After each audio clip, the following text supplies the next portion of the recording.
Good morning. Thank you.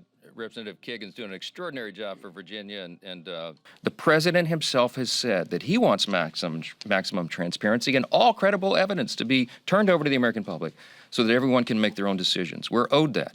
And we want any individual who has been involved in any way in the Epstein evils to be brought to justice as quickly as possible.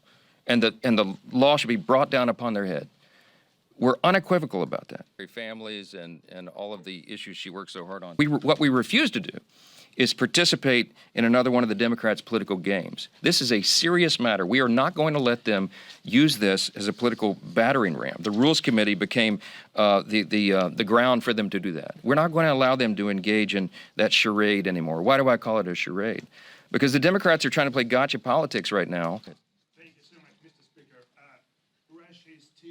The House Rules Resolution sets a good standard and requires all credible evidence to be released, and that's exactly where the White House is. There's no, as I've said many times over the last, as I've said many times, there's no daylight between the White House and the House. You have to allow the legislation to ripen, and you also have to allow the administration the space to do what it is doing. You all probably know marked the first 6 months of the Trump presidency, the second term.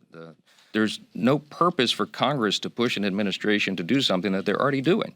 And so this is for political games. I'm very resolute on this. We can both call for full transparency and also protect victims. And if you run roughshod or you do it too quickly, that's not what happens. But I'm convinced that the DOJ is going to do their job, the administration is going to do their job, and we'll do our job. No. But we're done being lectured on transparency by the same party that orchestrated one of the most shameless, dangerous political cover-ups in the history of this country or any government on the face of planet Earth. If the Democrats want to talk transparency, I'm happy to rewind the tape. 366 days ago, President Joe Biden was unceremoniously forced off the Democrat ticket. Everybody knows why. And remember that the same Democrats who lied to us for years are now trying to convince you they stand for transparency. They participated in one of the greatest political scandals in all of history. And we have a moral responsibility to expose the evil of Epstein, and everybody was involved in that. Absolutely. And we're resolved to do it. But we also have an equal moral responsibility to protect the innocent.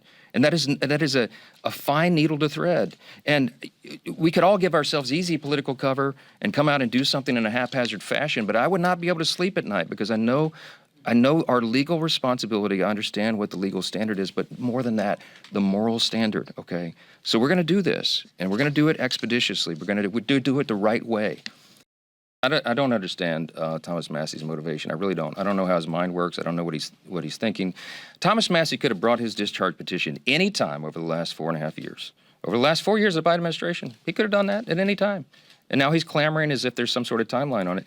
It's interesting to me that he chose the election of President Trump to bring this, to team up with the Democrats and bring this discharge petition. So do I have some concern about that? I do. But you know, in me and my way, I try to follow Ronald Reagan's 11th commandment, never speak evil of another Republican. My gosh, it's hard to do sometimes around here. I also try to follow the scripture. You know, it says, bless those who persecute you. So let me just say about Thomas Massie, could you just accept my Southern, bless his heart?